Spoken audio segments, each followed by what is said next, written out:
প্রিয় দেশবাসী,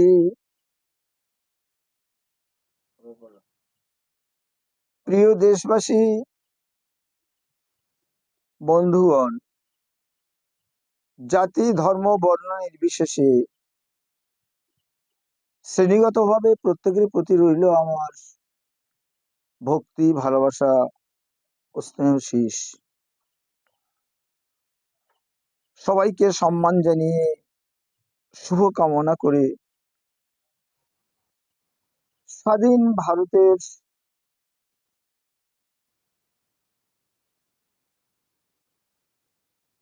যারা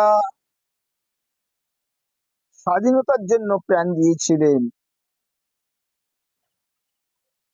যাদের রক্তের বিনিময়, যাদের অর্থের বিনিময়, যাদের কোরবানির বিনিময় আজ আমরা ভারতের মাটিতে বসে স্বাধীন ভারতের বুলি আওড়াচ্ছি।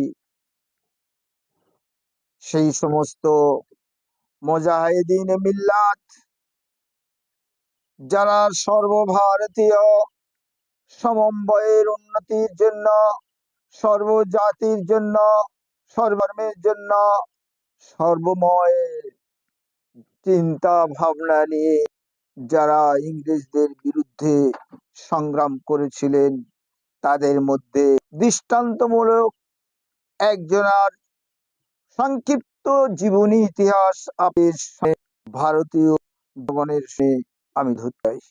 আপনারা জানেন, এই ভারতবর্ষে স্বাধীন হতে গিয়ে সংগ্রাম হয়েছে আশফাকুল্লাহকে, যার নাম আছে তা অক্ষরে লিপিবদ্ধ থাকা উচিত ছিল।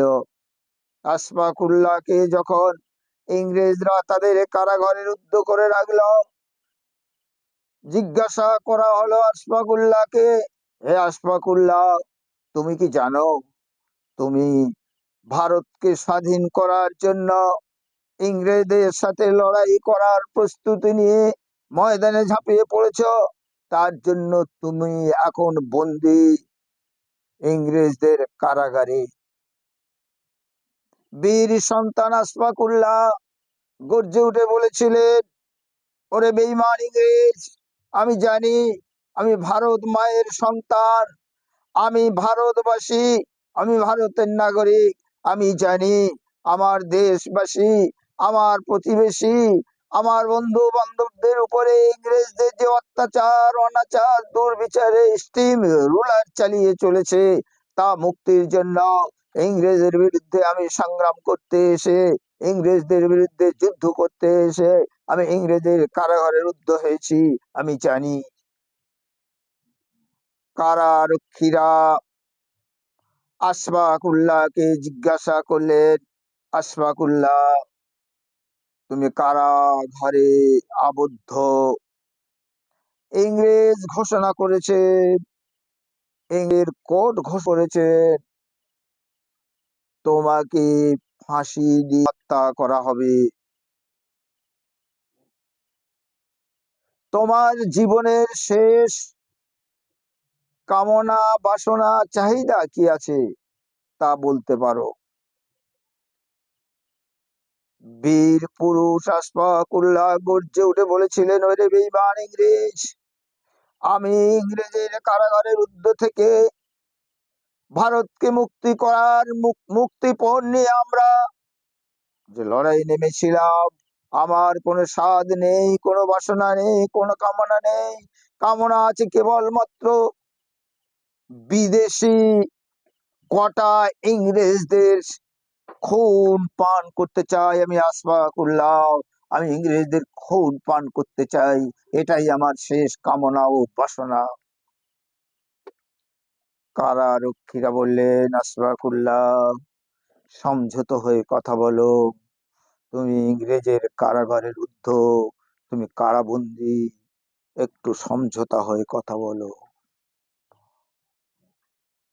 আশফাকুল্লাহ বললেন, হে কারারক্ষী, আমি জানি ইংরেজ আমাকে হত্যা করবে ফাঁসির মঞ্চে, তবে আমি বলতে চাই আমি ভারত মায়ের সন্তান, আমার মৃত্যুর পূর্বে আমার শরীরের ওজন করা হোক, আমার শরীরের ভারিত্ব কতটুকু আছে, কত পাউন্ড আমার শরীরের ওজন আছে, সেটা ওজন করা হোক।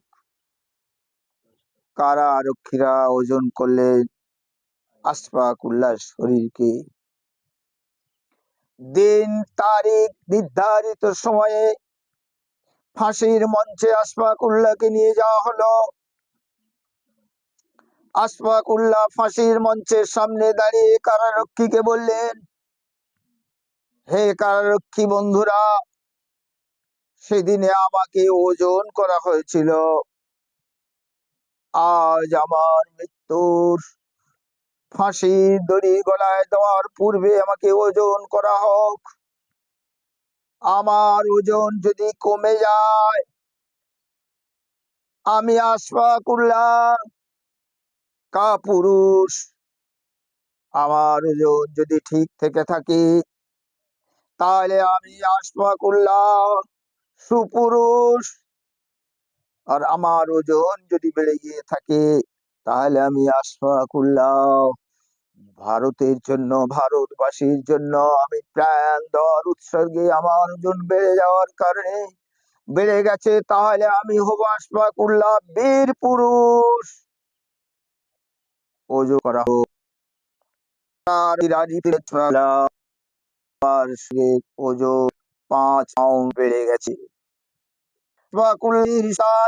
মুক্তি করার না করার জন্য ইংরেজদের বিরুদ্ধে সংগ্রাম করতে গিয়ে ইংরেজদের কারাগারে রুদ্ধ হয়েও তার ওজনকে কমায়নি, তার ওজন কমিয়ে ফেলেনি।